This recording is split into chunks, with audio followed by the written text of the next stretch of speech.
कहानी उन आम घरों की है जहां खाने वाले तो कई, लेकिन कमाने वाला एक मर्द ही होता है। बावजूद इसके उससे उम्मीदें कम नहीं होती। देखिए जी, सामने वाले वर्मा जी कैसी अच्छी तरह से सफाई करते हैं छुट्टी वाले दिन अपने घर की, और एक आप हैं। अरे यार, उनके पास कार है, ऑफिस पास में है और हफ्ते में 2 दिन की छुट्टी होती है, तो फर्क तो पड़ता है ना। मेरी तो शादी ही गलत हो गई।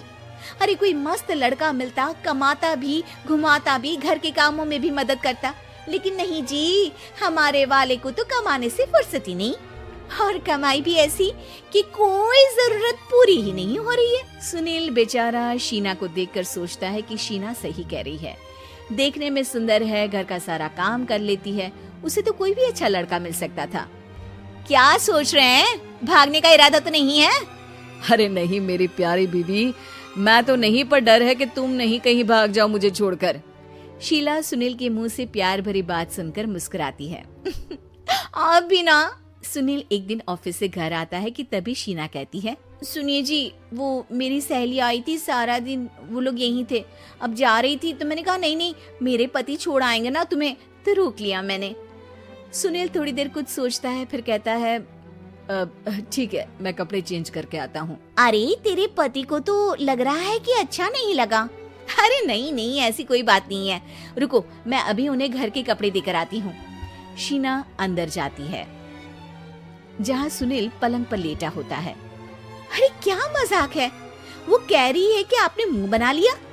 सही तो कह रही है, सुबह से अब ऑफिस से लौटा हूँ, एक कप चाय का तो पूछा नहीं, 20 किलोमीटर जाओ और आओ, और फिर कल उसी टाइम पर ऑफिस। अरे यार, मुझे गाड़ी चलानी आती ना तो बोलती भी नहीं आपको, और कौन सा रिक्शा खींच कर जाना है आपको। सुनील अब क्या बोलता। रात देर से आता है और सो जाता है। अगले दिन शरीर दर्द हो रहा है। अरे तो मत जाओ ना ऑफिस, चलते हैं ना मार्केट घूमने, फिर पिक्चर देखेंगे और रात में खाना खाकर घर वापस। सुनील जब सारे दिन की थकान वाला शेड्यूल सुनता है तो वो सीधे सीधे ऑफिस के लिए तैयार हो जाता है। अब आए दिन शीना की डिमांड बढ़ती ही चली जाती है और सुनील उसको पूरा भी करता। लेकिन एक दिन, ए जी मेरा भाई आ रहा है, उसे 2 लाख रुपए की जरूरत है। हाँ तो मैं क्या करूँ शीना, मेरे पास इतने रुपए नहीं है। हाँ हाँ पता है नहीं है, लेकिन किसी से लेकर तो दे सकते हो ना। अरे मैं किससे मांगू, मेरे तो जानने में भी कोई नहीं है जिसके पास इतनी बड़ी रकम हो। तभी वहाँ शीना का भाई शीनू आ जाता है। जीजा जी कैसे हैं आप? अब मैं ठीक हूँ शीनू, अचानक इतनी बड़ी रकम की जरूरत कैसे पड़ गई? अरे जीजा जी, वो बिजनेस शुरू किया ना, तो उसके लिए पैसे की जरूरत है, काफी हो चुका है, थोड़ा पैसा बचता है तो मैंने सोचा आपसे ले लूं। अब देखो, मेरे ऑफिस में कुछ लोग हैं जिनकी सेविंग अच्छी है, मैं उन लोगों से बात करके देखता हूँ। सुनील ऑफिस से किसी से पैसे लेकर शीना को दे देता है। शीना वो पैसा भाई को दे देती है। 2 महीने बाद, अरे यार शीना, वो ऑफिस वाला आदमी अपने पैसे मांग रहा है, कैसे दूं? अपने भाई से बोलो ना पैसे दे दे। अरे हाँ हाँ दे देगा, कहाँ भागा जा रहा है, आप उनको बोल दो कि दे देंगे। थोड़े दिन बाद, शीना वो आदमी मुझसे आज भी पैसे मांग रहा था यार, मैं तंग आ गया हूँ, ऑफिस जाते ही सामने उसका चेहरा दिखता है, क्या बोलूं, बार बार पैसे मांगता है। अच्छा मैं शीनू को फोन लगाती हूँ, बात करके देखती हूँ। शीना भाई को फोन करती है लेकिन वो फोन उठाता ही नहीं। लगता है भाई कहीं ऐसी जगह है जहाँ नेटवर्क की समस्या होगी। सुनील अगले दिन दोपहर को ही घर आ जाता है। उसका चेहरा उतरा और परेशान सा होता है। वो रोने लगता है। अरे क्या हुआ जी, आप इतना परेशान क्यों हैं? सब ठीक तो है ना? अरे नहीं शीना, कुछ ठीक नहीं है, मैं ठीक नहीं हूँ।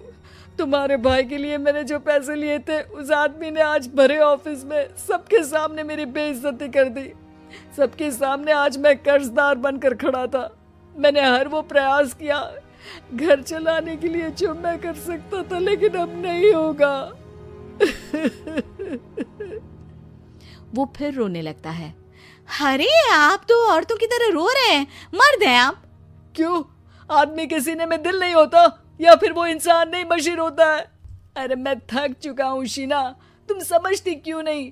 मैं भी शारीरिक और मानसिक रूप से थकता हूँ, मैं भी आराम करना चाहता हूँ, सुकून चाहता हूँ।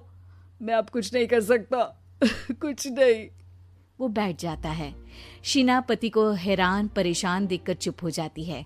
अगले दिन, सुनिए, ये लीजिए 2 लाख रुपए, उस आदमी को दे दीजिए और बोल दीजिए कि आज के बाद किसी को पैसे के लिए बेइज्जत ना करे। सुनील पैसे देखकर राहत की सांस लेता है। अरे शीना, तुमने तो मेरा बहुत बड़ा काम कर दिया। अब मैं शान से ऑफिस जा सकता हूँ। लेकिन ये पैसे आए कहाँ से? ये पैसे मैंने अपने गहनों को गिरवी रख कर लिया है।